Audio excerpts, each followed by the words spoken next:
बड़ी खबर के साथ अलीगढ़ से बड़ी खबर आपको बता दें, सपा सांसद रामजी लाल सुमन के काफिला हादसे का शिकार हुआ है। ये बड़ी खबर आपको बता रहे हैं। काफिले की कई गाड़ियां आपस में टकराई और इस बीच आपको ये भी जानकारी दे दें कि करणी सेना के लोग जो है वो विरोध कर रहे थे और हादसे में कई गाड़ियां क्षतिग्रस्त हुई हैं। दलित समाज के लोगों से मिलने जा रहे थे रामजी लाल सुमन। ये बड़ी खबर सामने आ रही है। पुलिस प्रशासन ने सपा सांसद को बुलंदशहर के सुनहरा गांव जाने से रोका और घटना पर अब रामजी लाल सुमन की प्रतिक्रिया सामने आई और उन्होंने भारतीय जनता पार्टी पर निशाना भी साधा। उन्होंने कहा कि बीजेपी सरकार को उन्होंने दलित विरोधी बताया और ये तस्वीरें भी कुछ आपको दिखा रही हैं टीवी स्क्रीन पर। तो अलीगढ़ से बड़ी जानकारी मिल रही है, जहां सपा सांसद रामजी लाल सुमन का काफिला हादसे का शिकार हुआ और इस बीच उनके काफिले की कई गाड़ियां दुर्घटनाग्रस्त हुई हैं। एक तरफ जहां करणी सेना के लोग जो हैं वो विरोध कर रहे थे, तो वहीं दूसरी तरफ आपको बता दें कि जो ये गाड़ियां हैं, ये काफिला है, ये एक गांव पहुंचने वाला था जहां पर दलित परिवार से मुलाकात होनी थी। फिलहाल आप कहाँ हैं और क्यों रोके गए? ये टोल है, यहाँ पर पुलिस ने, यहाँ प्रशासन ने हमें रोक लिया। हम सुनहरा जाना चाहते थे और मामला बहुत गंभीर है। न सिर्फ सुनहरा, 6 घटनाएं हुई हैं बुलंदशहर में दलितों के उत्पीड़न की और पूरे उत्तर प्रदेश में बाढ़ सी आई हुई है।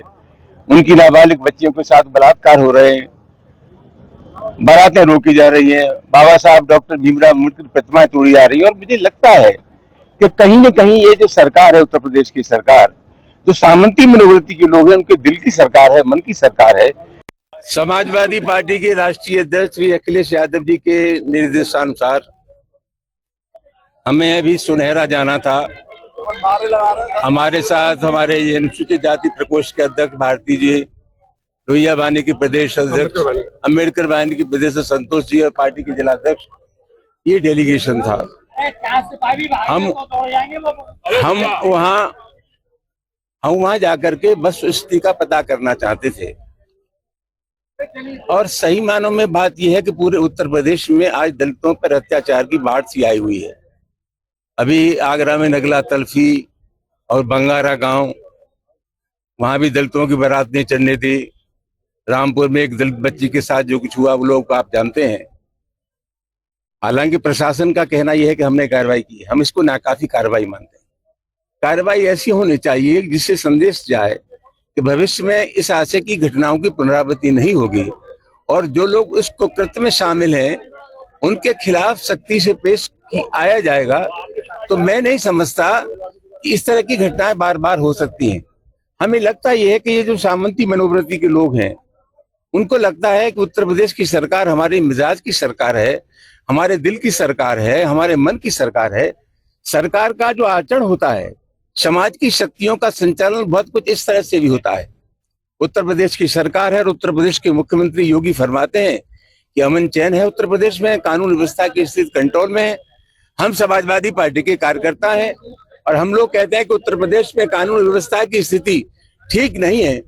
उससे ज्यादा सही मूल्यांकन होता है आम जनता का। आम जनता क्या महसूस करती है वो ज्यादा महत्वपूर्ण है और आम जनता में जो प्रतिक्रिया है सरकार की, इसको चलते मैं कह सकता हूं कि उत्तर प्रदेश में जंगल राज है। तो वही अलीगढ़ से हमारे सहयोगी ज़ैदी खान हमारे साथ लाइव जुड़ गए हैं। ज़ैदी खान, सबसे पहले आपसे ये जानना चाहेंगे, क्योंकि जिस तरीके से जानकारी मिल रही है कि रामजी लाल का सुमन का जो काफिला है वो हादसे का शिकार हुआ, आखिर क्या कुछ पूरा मामला रहा और अब क्योंकि तमाम तरीके के आरोप भी लगाए जा रहे हैं सत्ता पक्ष पर, आखिर ये विषय क्या रहा पूरा? देखिए, हम आपको बताते हैं कि अलीगढ़ बुलंदशहर में एक दलित समाज पर 21 तारीख को ठाकुर समाज के लोगों ने एक थार गाड़ी को चढ़ा दिया, जिसमें एक वृद्धा की मौत हुई और 4 लोग घायल हो गए। इसी को लेकर सपा के राष्ट्रीय अध्यक्ष अखिलेश यादव के निर्देशन पर एक डेलीगेशन गया था। डेलीगेशन में जो मुख्य रूप से जो है रामजी लाल सुमन डेलीगेशन में जा रहे थे और वहीं गवाना टोल पर जो है करणी सेना ने उन पर अटैक कर दिया और अटैक के दौरान जो है लगातार उनकी गाड़ियों पर, वीडियो के माध्यम से भी देखा गया होगा कि लगातार उनकी गाड़ियों पर टायर फेंके गए और पथराव किया गया, जिससे कई गाड़ियां जो है क्षतिग्रस्त भी हो गई हैं और कहीं कुछ कार्यकर्ताओं के मामूली सी चोट भी आई है। जी बिल्कुल। और फिलहाल अब क्या कुछ उनकी ओर से कहना है इस पूरे मामले पर, क्या अभी तक कोई कार्रवाई अमल में लाई गई है? क्योंकि उन्होंने आरोप लगाया है, बीजेपी पर भी उन्होंने आरोप लगाया है, करणी सेना पर भी। कोई कार्रवाई अभी तक की गई है उनके बयानों के आधार पर? देखिए, अभी कार्रवाई को लेकर पुलिस जो है रामजीलाल सुमन को वापस आगरा के लिए रवाना करते हुए और लगातार सीसीटीवी कैमरे खंगाल रही है। अब करणी सेना ने जो लगातार चैलेंज दिया था, इसी चैलेंज को लेकर जो है करणी सेना के जो लोग वहां पर मौजूद थे उनके खिलाफ कार्रवाई करने के लिए पुलिस जो है लगातार जांच कर रही है। जी बिल्कुल। और यहाँ पर एक और प्रश्न करना चाहूंगी, क्योंकि आपने जिस तरीके से जिक्र करा कि सपा का ये डेलीगेशन दलित परिवार से मुलाकात करने के लिए पहुंच रहा था, लेकिन इस बीच पुलिस ने भी उस काफिले को रोका है। क्या जो डेलीगेशन जा रहा था सपा का, उनके पास परमिशन लेटर था उस परिवार से मुलाकात करने का या उस गाँव में जाने के लिए?